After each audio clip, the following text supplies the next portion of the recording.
estetoscopio. Nos va a informar cómo están nuestros bronquios, parénquima, la pleura. Y nuestro paciente tiene que estar idealmente sentado y respirando con la boca abierta. Entonces, no es que va a respirar con la boca abierta, va a inspirar por la nariz y sacar por la boca. No, lo ideal es que haga su inspiración y su expiración con la boca abierta. ¿Qué pasa si es que le mandamos inspirar con la nariz nada más y con la boca cerrada? Puede suceder que, si por ejemplo el paciente tiene secreción nasal, de repente hace esto y al hacer su inspiración solamente nasal, ese ruidito de vía aérea superior se puede transmitir al tórax y yo voy a tener una percepción errónea de que ese sonido es del tórax. Por ese motivo, lo ideal es que el paciente inspire y expire por la boca. Lo ideal es apoyar bien el estetoscopio de una manera bien firme. Si apoyamos de forma muy superficial el estetoscopio, probablemente no vamos a escucharlo bien. Y el tórax tiene que estar sin ropa, un tórax desnudo, es lo ideal.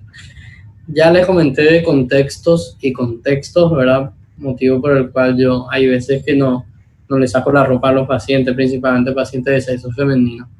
Pero bueno, eso es ya por una cuestión puramente práctica. Pero lo ideal es que el paciente esté sin su remera para que le podamos auscultar.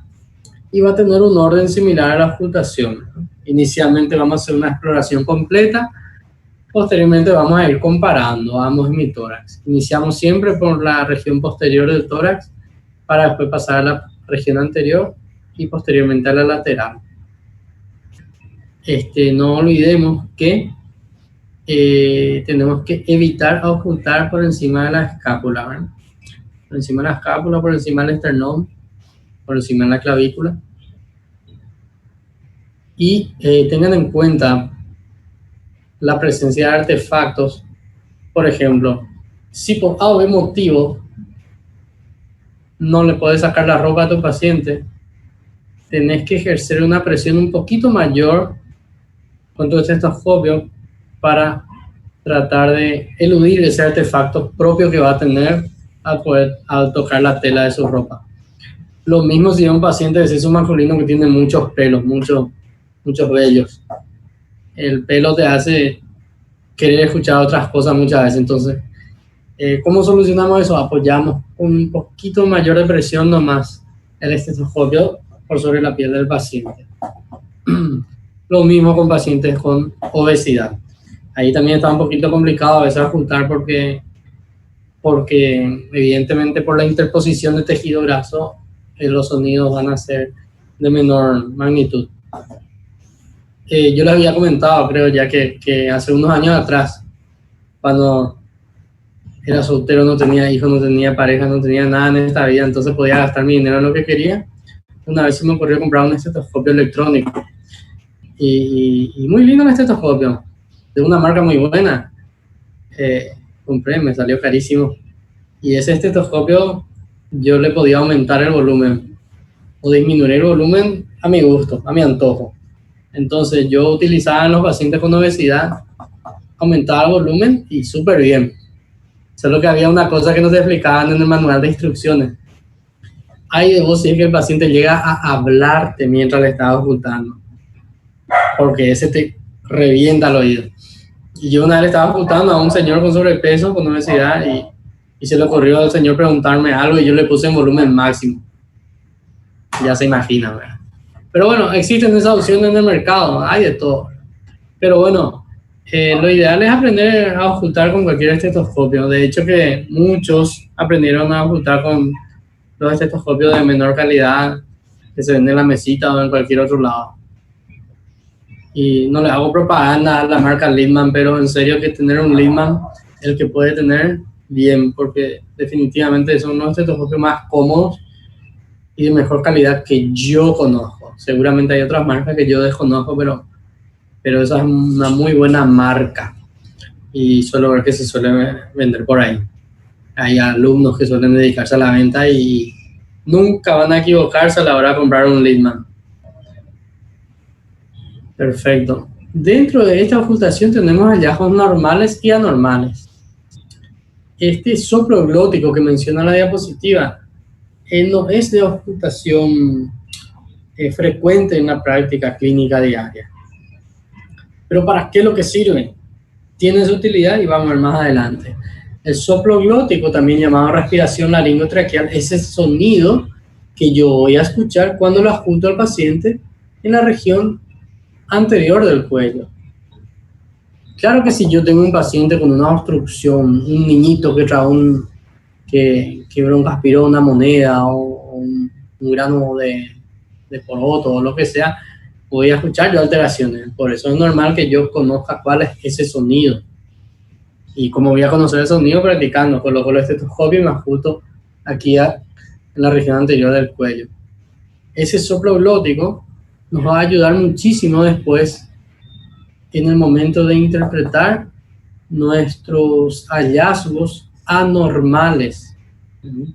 Entonces, con ese simple, esa utilidad didáctica solamente yo le veo a este soplo glótico, porque prácticamente no ocultamos el cuello, prácticamente. Este sí, el murmullo vesicular, es el sonido que vamos a estar escuchando a lo largo de toda la caja torácica, que se escucha mucho mejor en los espacios intercostales, en la región axilar y por debajo de la escápula. Este murmullo vesicular es por sí el ruido que vamos a escuchar como producto de la distensión de los alveolos al entrar el aire a nuestra caja torácica. Este murmullo vesicular puede presentar alteraciones que vamos a ver más adelante, y es para practicar es muy fácil. También colocamos el estetoscopio y empezamos a juntarnos en nuestros espacios intercostales, ¿verdad? O si le tenemos, en este caso no pueden ir ustedes a los hospitales, algún familiar, hermano, amiga, novia, mamá, papá, alguien le pueden ajustar, y van a escuchar ese sonido del paso de aire en los espacios intercostales, por debajo de la clavícula y por debajo de las escápulas. También en la región axilar se escucha muy bien. Es muy importante conocer lo que es normal para después interpretar lo que es anormal. Y este murmullo vesicular no tiene ningún secreto, porque ya se darán cuenta que cuando utilizan el estetoscopio e intentan encontrar el murmullo vesicular, van a escuchar un sonido de paso de aire y punto, no tiene ninguna característica especial. Como lo había mencionado ayer, en el caso de un neumotórax, o entra aire o sale aire, entonces el murmullo vesicular, si está presente, bien, es lo normal. Si está ausente, busquemos cuál es la causa, ¿verdad? Puede ser presencia de líquido o aire, la mayoría de las veces. La respiración broncovesicular, que es una suma de las dos anteriores. Se menciona que a nivel del manubrio external se puede escuchar bien, pero definitivamente esta respiración broncovesicular por lo menos ya no es utilizada en la práctica médica diaria. Entonces, una vez mencionado cuáles son los hallazgos normales durante la ocultación torácica pulmonar, tenemos la ocultación anormal. Esta ocultación anormal puede tener tres tipos de alteraciones: una alteración cuantitativa, una alteración por ruidos agregados, o el murmullo vesicular puede estar reemplazado por otro sonido. En cuanto a la alteración cuantitativa, si ven aquí a la derecha, la fila de la derecha dice que puede estar disminuida o abolida cuando el paciente, por ejemplo, tiene obesidad, lo que le había mencionado. Colocar el estetoscopio, hacer una buena presión, y aún así a veces cuesta un poquito con el paciente obeso. Evidentemente va a estar disminuida o abolida en los casos de derrame pleural, atelectasia, enfisema, porque el aire está reemplazado en este caso por líquido. Aquí los pulmones están colapsados, y en el enfisema hay destrucción alveolar, por lo cual no va a tener ese sonido característico, va a estar disminuido. También puede estar aumentado. ¿Me recuerdan el escodismo o la zona de escoda? que es esa zona hipercompensadora, donde hay hiperventilación en el caso de derrame pleural, arriba del derrame pleural, por ejemplo. O también cuando el hemitórax contralateral a la lesión trata de compensar esa lesión que está del otro lado.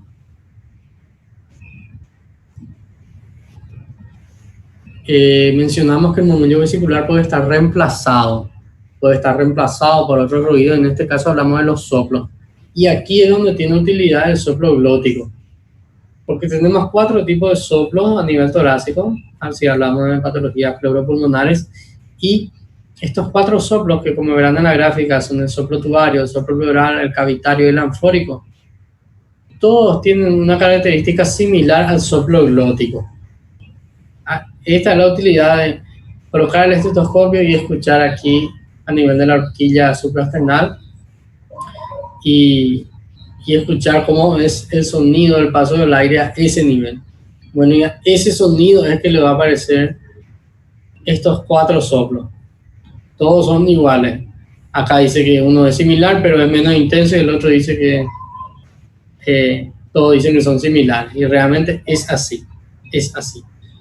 Lo que sí tiene la presencia de soplos, si bien se describe en los libros, y si bien estamos mencionando esto ahora, y nos mencionan que son ruidos similares a un soplo glótico, no es que se escucha de forma muy frecuente en la práctica diaria. Pero bueno, están ahí, tenemos que conocerlos.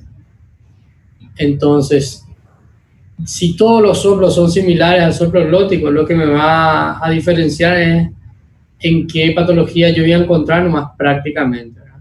El soplo tubario se encuentra en la condensación, ¿verdad?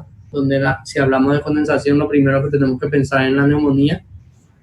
El soplo pleural no se escucha a nivel del derrame, sino encima del nivel líquido, ahí por arriba del nivel líquido. El soplo cavitario, la patología que causa cavidad torácica, cavidades en tórax, que más frecuentemente van a observar una vez que antes que se gradúen y después que se gradúen, es la tuberculosis. Siempre presenta cavidades, la mayoría de las veces en los adultos. Entonces, cuando esa cavidad está rodeada de un parénquima con consolidación, podemos escuchar el soplo cavitario. Y el soplo anfórico, que es cuando hay presencia de aire en la pleura, en los casos de neumotórax. Entonces aquí tenemos las imágenes, aquí una condensación, aquí un derrame pleural bilateral, aquí tenemos una cavidad rodeada de una condensación, y aquí tenemos un neumotórax. Ya hablamos anteayer del neumotórax, pero siempre es importante recalcar que si bien aquí está negro, aquí está más negro, no hay nada de presencia de aire en cavidad torácica, y de todas las patologías que hablamos aquí y de todos los síndromes, este es el que tiene que tener las luces bien prendidas cuando están en un servicio de urgencia, porque en las crisis de asma puede desencadenar un neumotórax, y el dolor torácico es una causa de consulta en urgencia donde se tienen que descartar patologías cardíacas y pulmonares, y bueno, esta es una de las más frecuentes también. Entonces tenemos que, si el paciente viene con falta de aire, tos seca o dolor torácico, nunca hay que subestimarle. Le puedes subestimar a un paciente que viene con tipa anticelular, pero a un paciente con dolor torácico no, porque puede estar teniendo una patología que requiere una atención de urgencia. Aquel murmullo vesicular del cual habíamos hablado, que es el ruido normal que vamos a escuchar en nuestro tórax, puede estar conservado, pero aparte del murmullo vesicular yo escucho igual otros ruidos. Retrocedo un poquito para volver a aclarar que en el caso de los soplos son ruidos que reemplazan el murmullo vesicular. Entonces, en ese sector donde vamos a escuchar el soplo nomás y no el murmullo vesicular. Sin embargo, en los ruidos agregados yo voy a escuchar mi murmullo vesicular, pero además del murmullo vesicular voy a escuchar también otros ruidos. Y aquí hablamos de los estertores. Los estertores secos, los estertores húmedos y también el frote pleural, que es poco frecuente de escuchar. Pero sí, los estertores secos y húmedos hay que saber identificarlos muy bien debido a la alta frecuencia del hallazgo ajustatorio de este hallazgo en las consultas médicas. Los estertores secos, que son los roncos y las sibilancias, o roncus también, manifiestan una obstrucción a nivel bronquial. Se menciona que los roncos son la obstrucción de los bronquios de mayor calibre y las sibilancias de bronquios de menor calibre. Y muchas veces están presentes ambos ruidos en el paciente. O sea, que no es que el paciente viene solo con ronco o solo con sibilancia. Puede tener roncos y sibilancia, debido a que tendrá una patología que puede afectar a ambos calibres de bronquios. Por otro lado, estos ruidos se escuchan bien en ambas fases pulmonares, pero se escuchan mejor en la expiración.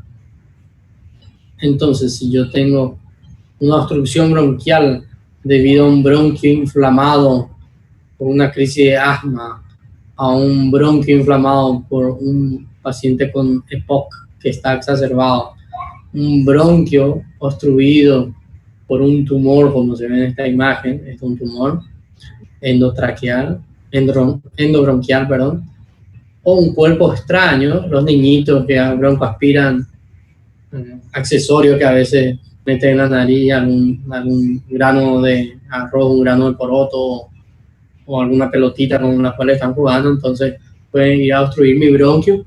Y yo en este caso, cuando la patología es focalizada, mis hallazgos auscultatorios van a ser focalizados. O sea que si este tumor está obstruyendo mi bronquio principal derecho, yo mi sibilancia o mi ronco voy a escuchar en ese lugar y no el del otro lado, y no en otra parte. Lo mismo con el caso del cuerpo extraño. Si producto de esa broncoaspiración se fue a parar este cuerpo extraño en el bronquio fuente derecho, yo voy a ocultar mi ronco, mi sibilancia, mi estertor seco en ese lado derecho donde fue a parar. Entonces eso tiene que ser, ahí se me tiene que prender la lamparita, como dice.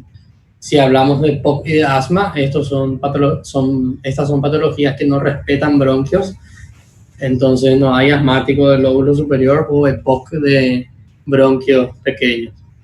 Afectan de forma difusa los bronquios, entonces en el caso de asma y EPOC sí vamos a escuchar roncus, sibilancias de forma difusa.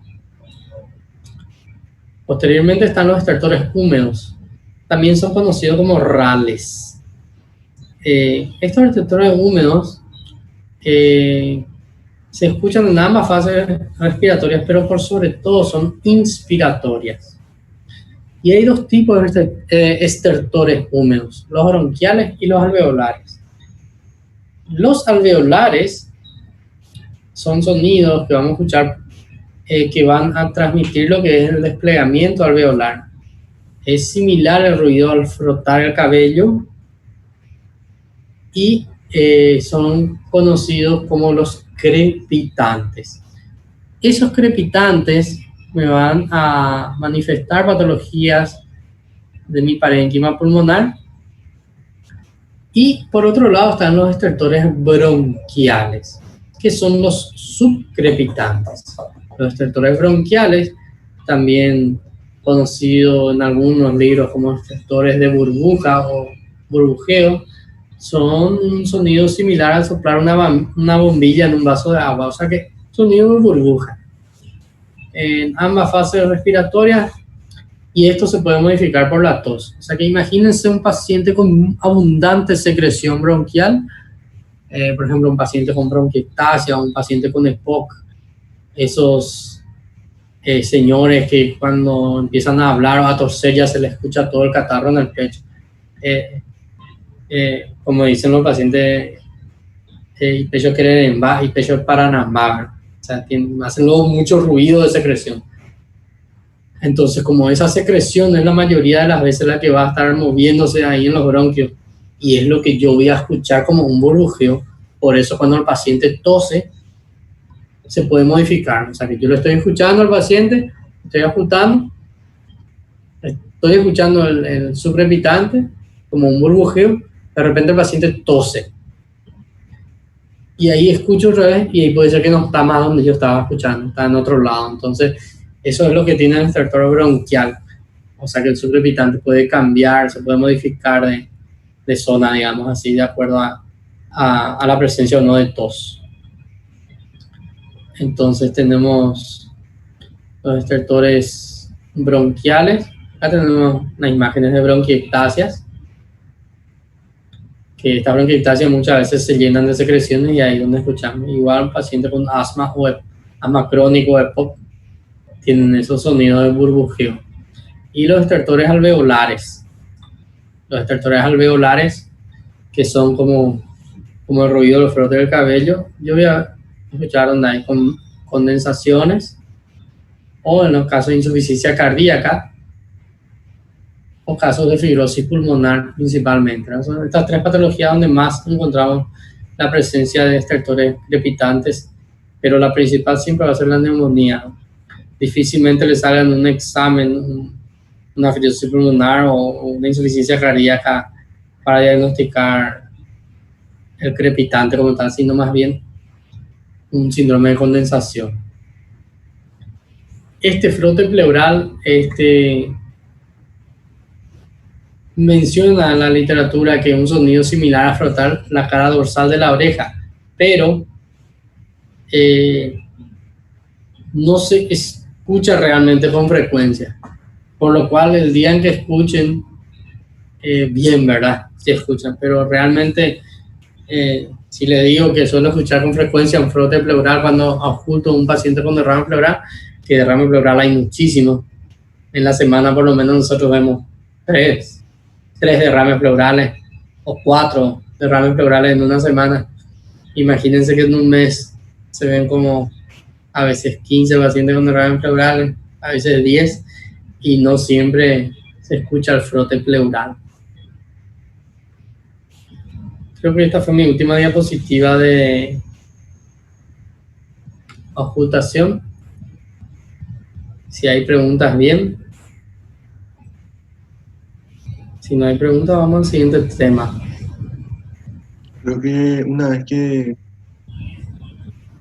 por lo menos podamos hacer una ocultación por ahí, vamos a tener más dudas. Claro, así mismo. Y me parece bien. Súper bien que hayas mencionado eso.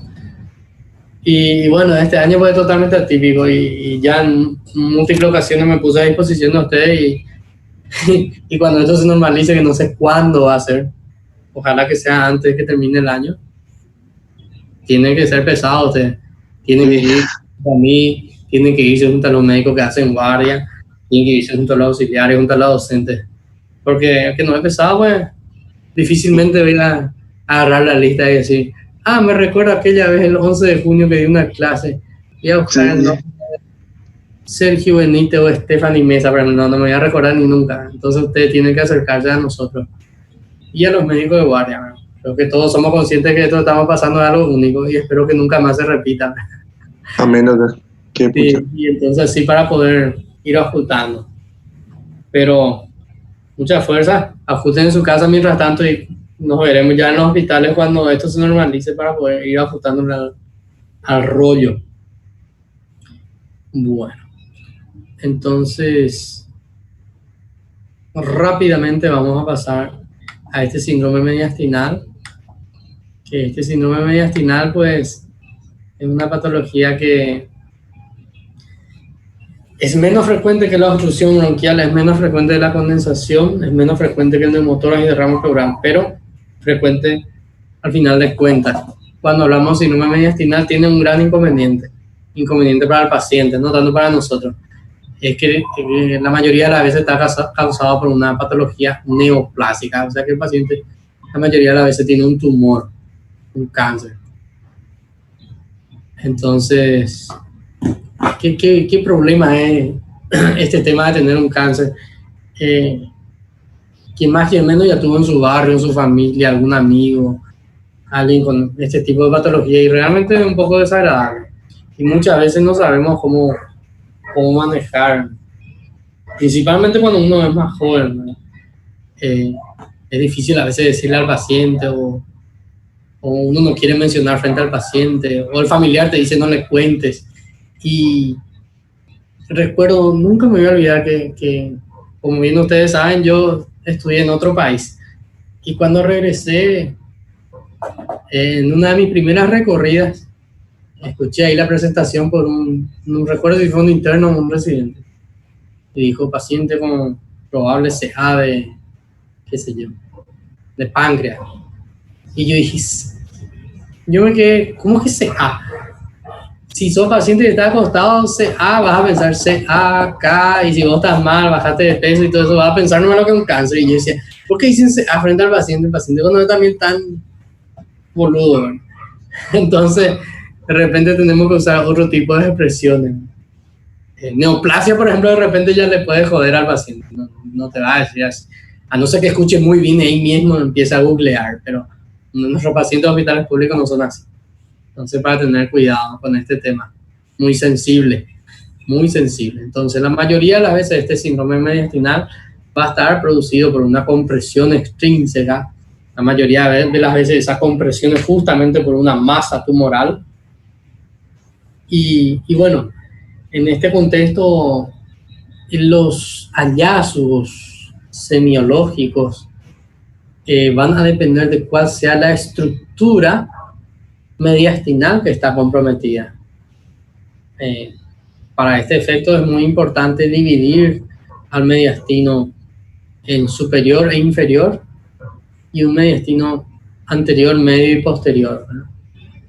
Todo lo que es posterior sería lo que va a estar relacionado aquí a nuestra columna vertebral.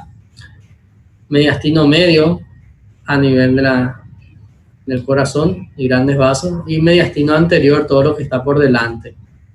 El mediastino superior a nivel del ángulo de Lewis, el ángulo external, de ahí para arriba es superior y de ahí para abajo es inferior. Esto, de hecho, no tendrían por qué preocuparse en memorizar, ¿verdad? Después, prácticamente, mirando las radiografías le va a ser más fácil poder identificar. El interrogatorio va a ser muy variable, ¿verdad? El paciente puede tener muchos síntomas: falta de aire, tos, cambio de voz, sensación de presión, de sofocación, y va a depender mucho del grado de obstrucción y de qué estructura es la que va a estar comprometida.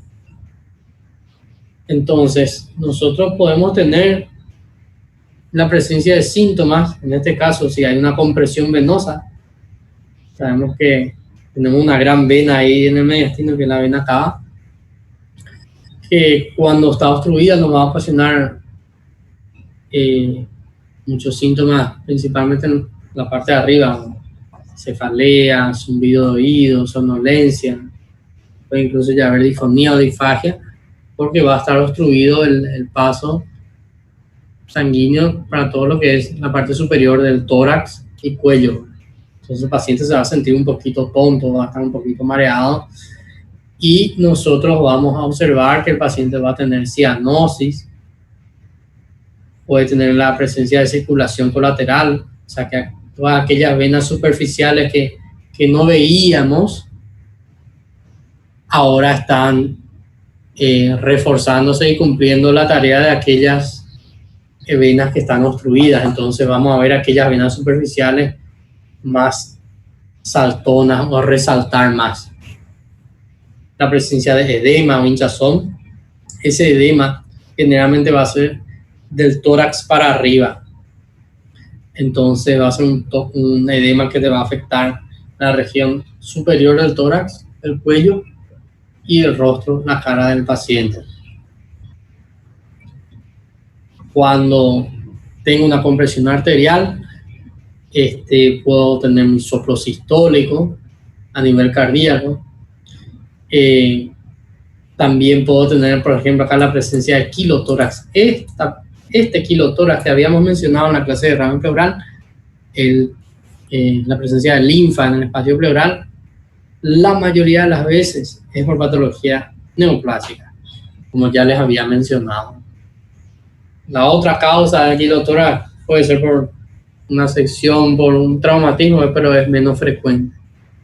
Y recuerden que si bien yo les estuve mencionando que los síntomas van a depender de cuál sea la estructura que está comprimida, esta compresión generalmente afecta a arterias, afecta a venas, afecta a nervios y afecta muchas estructuras, digamos así. Acá, por ejemplo, menciona que si hay compresión de los nervios, dependiendo de cuál sea el nervio que esté comprimido, yo voy a tener tos seca, disnea, disfagia en el caso de que mi neumogástrico esté afectado. Mi nervio recurrente, yo voy a tener disfonía, cambio de voz. Si está afectado mi nervio frénico, voy a tener una parálisis diafragmática. Y aquellos síndromes de nombre raro, por Foix-Dupetit y Claude-Bernard Horner, que es por lesión o compresión del nervio simpático, que es aquella alteración que vemos a nivel ocular, ¿verdad? Con exoftalmos, midriasis y ptosis palpebral y compañía.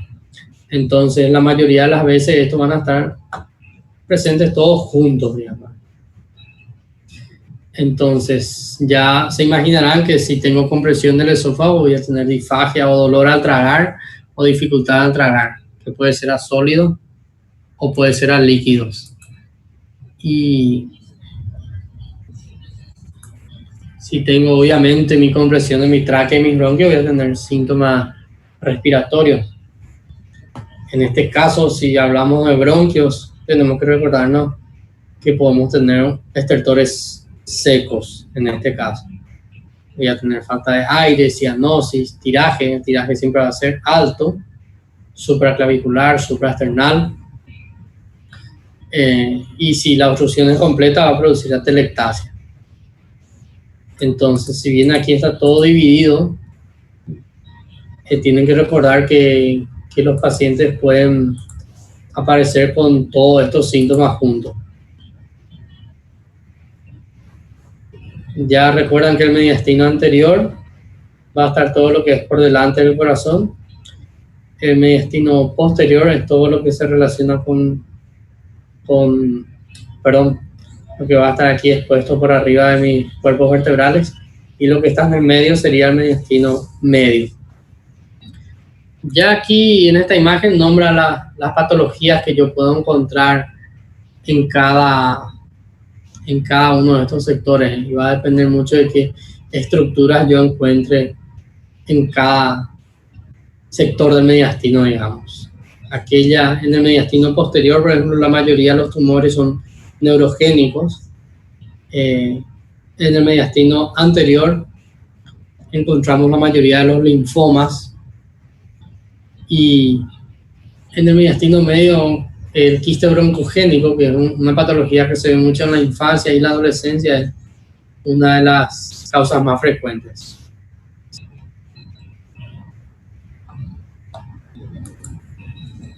Este es un cuadro que después le voy a pasar, si es que ya no le pasé lo de esta diapositiva, donde menciona lo mismo, solo que menciona el hallazgo clínico con la estructura afectada. Este síndrome mediastinal se subdivide en dos grandes síndromes otra vez, que es el síndrome de la vena cava superior y el síndrome de la vena cava inferior. En aquel síndrome de la vena cava superior vamos a tener el edema cervical, facial y torácico alto, inyección conjuntival, vamos a tener exoftalmos, el paciente va a tener cambio de voz, va a tener disfonía, va a tener disfagia. El producto de esa obstrucción va a tener una circulación colateral. Y en el síndrome de la vena cava inferior vamos a tener síntomas bajos, por decirlo así, ascitis a nivel de abdomen, presencia de líquido, nuestro hígado aumentado de tamaño y la presencia de circulación colateral, pero esto va a ser a nivel abdominal, o sea que no va a ser a nivel torácico. Por eso es que a nivel torácico lo que más nos interesa es el síndrome de vena cava superior. Esto es de superior, por ejemplo, está nomás aquí mal colocado, presencia de circulación colateral. Esto sí es de inferior, presencia de ascitis y edema de miembros inferiores. Y ya en la radiografía de tórax de este síndrome, un tumor mediastinal no necesariamente tiene que ser gigantesco como en este caso, como ilustra esta imagen, pero por eso es importante mirar mucha radiografía de tórax normal para poder pillar cuando hay algo anormal. O sea que esto así gigante va a pillar hasta el que no es personal sanitario. Esto puede estar un poquito aumentado nomás y ya me va a ocasionar síntomas. Muchos de estos pacientes que pueden llegar hasta así al hospital es porque de repente minimizaron los síntomas fueron una aparición lenta y se fue a consultar primero porque su voz estaba ronca y pensaba que estaba gripado nomás, o le dificultaba tragar y pensaba que era poca cosa nomás y jamás se dio cuenta que sus venas estaban todas saltonas aquí en tórax superior o así, ¿verdad? De hecho que no tiene luego la obligación del paciente de saber esas cosas. Entonces aquí por ejemplo tenemos una radiografía con un ensanchamiento mediastinal y tenemos una lesión que está acá en tórax, el mediastino anterior. Aquí tenemos otra lesión mediastinal que está en comunicación con mi tórax posterior. Y esto después de la cirugía, el paciente ya tuvo su radiografía prácticamente normal. Aquí vemos una imagen tomográfica. En esta imagen tomográfica, acá está mi corazón y si aquí están mis vértebras, quiere decir que esto está posterior. Y yo veo que está bien aquí posterior en esta vista lateral. Le había mencionado que la mayoría de los tumores que se encuentran a nivel del mediastino posterior son tumores neurogénicos. Bueno, esto generalmente es de resolución quirúrgica. Y así, los linfomas, que es una posibilidad que tenga esta radiografía, bueno, que sea ese el diagnóstico, son patologías bastante frecuentes en nuestro medio. Entonces, en muchas de las ocasiones, pacientes con síndrome mediastinal, esa es una de las primeras posibilidades. Siempre evaluando el contexto adecuado. Bueno, esta fue la clase de síndrome mediastinal. No es muy complicado el síndrome mediastinal porque es bastante, un poco lógico. Y más todavía ustedes que saben mucho de anatomía. A mí me impresionó cómo la gente, cuando yo regresé a Paraguay, me impresionaba cómo alguien de quinto año, cuarto año, sexto año se recordaba todavía las cosas de anatomía. Yo por lo menos, por poco no me recuerdo que tengo solo una cabeza, un tronco y extremidades, pero según entendía usted, anatomía se le da demasiado bien y son pesados luego con ustedes para que aprendan bien anatomía y hacen lo que les guste luego de anatomía. Entonces el síndrome mediastinal es bastante lógico de pillarle cuando te gusta un poquito de anatomía. Doctor, sí. Síndrome mediastinal estaría más bien relacionado con patologías de carácter crónico. Por ejemplo, yo sé que un neumotórax a tensión te mataría en poco tiempo, pero le daría tiempo a desencadenar un síndrome mediastinal también. Es como la última parte no entendí, o sea que sí, que un neumotórax a tensión, por ejemplo, así como mencionaste ayer, te mataría en poco tiempo. Sí. Pero querrías saber si le daría tiempo también de desencadenar un síndrome mediastinal. O es más bien una patología crónica la que está más re- relacionada como los tumores. Ya, viste que así. Tu neumotórax por sí solito, él solito no te va a ocasionar un síndrome mediastinal, porque tu problema está en tu pleura. O sea, tu problema está en tu cavidad torácica como tal, ¿verdad? Pero sí tenés razón al decir que la mayoría de estos pacientes son crónicos. O sea, nadie se despierta un día y le apareció un tumor gigantesco acá ya grande, luego de 4, 5, 7 centímetros, y le da todos esos síntomas. Son de inicio gradual, son de inicio gradual. ¿Cuál es lo que es aquí la excepción en este tema del síndrome mediastinal? Y es que el síndrome de vena cava superior, cuando llega un paciente con sensación de asfixia, sensación de muerte inminente en urgencia, por la elevada frecuencia, claro que yo no voy a poder saber cuál es su diagnóstico histológico. O sea, le pido una radiografía, me sale con un tumor gigante aquí, yo no voy a poder saber cuál de todas las variantes histológicas es la que tiene ese paciente. Pero por su frecuencia, el linfoma es una de las patologías en las cuales uno primero piensa, por lo cual esos son uno de los raros casos en los cuales se hace quimioterapia de urgencia. O sea que llega un paciente con síndrome de vena cava superior casi que muriéndose, y si estamos en un hospital donde hay un oncólogo y se le puede hacer quimioterapia, se le hace quimioterapia de urgencia. Después se ve que si el diagnóstico es correcto, si el diagnóstico es incorrecto, y qué se hace después. Pero con el objetivo de descomprimir eso, aparte de utilizar altas dosis de corticoides que son antiinflamatorios, para tratar de disminuir esa inflamación que le está provocando eso al paciente. Pero sí, así como mencionaste, la mayoría son de inicio insidioso. Empieza con un síntoma, se va aumentando, se agrega otro síntoma, no le molesta tanto, confunde su ronquera con que se quemó basura cerca de su casa, confunden los síntomas. Y de hecho que cuando esos síntomas son leves y no tenés algo tan gigantesco como vimos en esa radiografía, hasta el médico se puede confundir. Tenés que mirar muy bien la tomografía para decir, me parece que el mediastino está un poquito diferente aquí.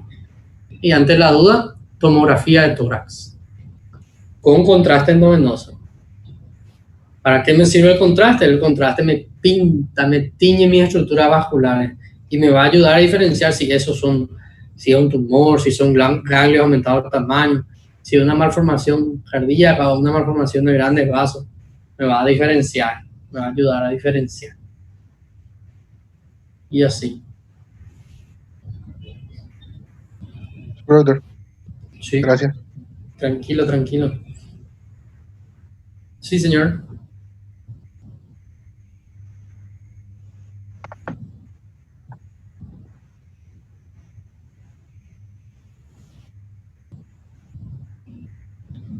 Real, ¿sabe quién tiene esa respuesta? El doctor Colmán. Y no te puedo tampoco afirmar de dónde él sacó esa respuesta. Él tiene esa respuesta, pero no sé dónde, porque en serio que eso es algo que yo por lo menos nunca encontré de forma escrita en ningún libro de texto, en ningún informe, en ningún reporte, ¿verdad? Y el doctor Colmán siempre mencionaba eso. Siempre, de hecho, que él hace siempre esa pregunta. Y realmente yo desconozco esa respuesta. Tiene que ser con él. Tiene que ser con él. No sé cuál es su fuente tampoco, no sé de dónde sacó esto.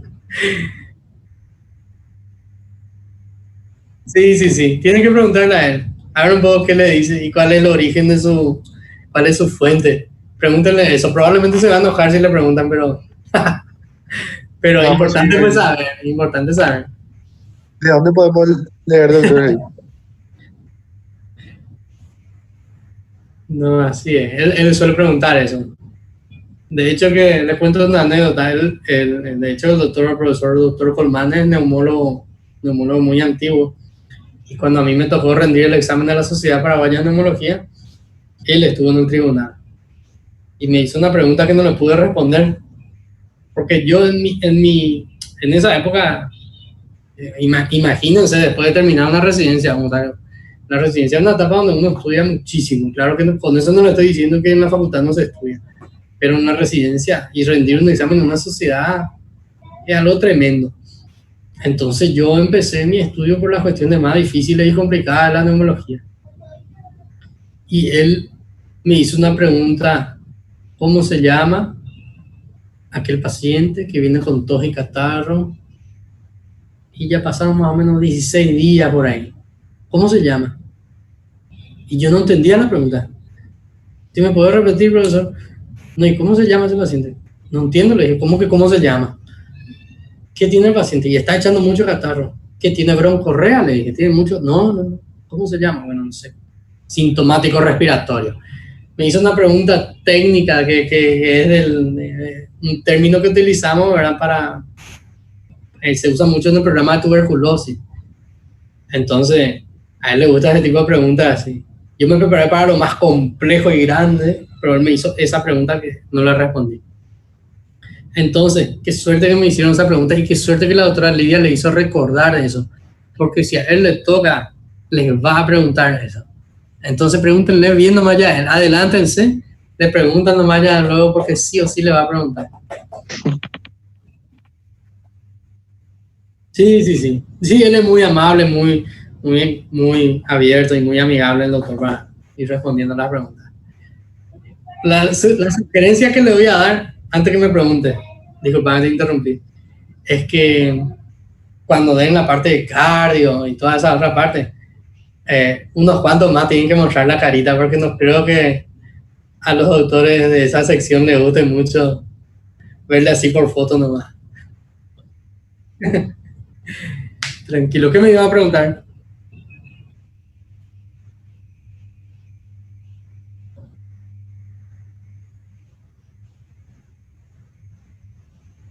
Sí, yo les voy a pasar mis diapositivas a la clase de mañana y me escriben al WhatsApp cualquier cosa. ¿Sí? No es difícil, la clase no es larga tampoco. Hice una clase bastante práctica de tomografía de tórax, que es súper fácil para interpretar, pero es como todo. Tienen que, una vez que van mirando esa diapositiva, traten de googlear y buscar imágenes similares para que se le vaya quedando. ¿Sí? Porque le digo, como ya les había mencionado, yo realmente de imágenes aprendí en mi residencia. Porque me pasa, pero porque se me da la gana nomás también. Puede pasar 3 años por una residencia y hacerte nomás también por las imágenes. Pero tenés que mirar hasta el cansancio. Por suerte hay muchísimos blogs, páginas web, videos de YouTube que te muestran imágenes actualmente, ¿verdad? No existía cuando yo estaba en la residencia. O sea, que yo tuve que aprender mirando la radiografía. No había tanto, o sea, empezaba recién el tema de internet. Entonces, esa es una ventaja para ustedes. Así para cuando les toque regresar al hospital ya van a estar bastante entrenados. Porque esto es así. Hay que tener mucha teoría para poder entender la práctica. No hay esa práctica nomás en no pillar la teoría. Así es. Y bueno, gente, eso fue todo de mi parte. Yo les paso las clases y mucha fuerza. Seguimos. Sí. Fuerza. Dale, chao.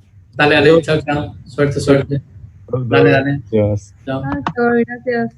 Dale, chao.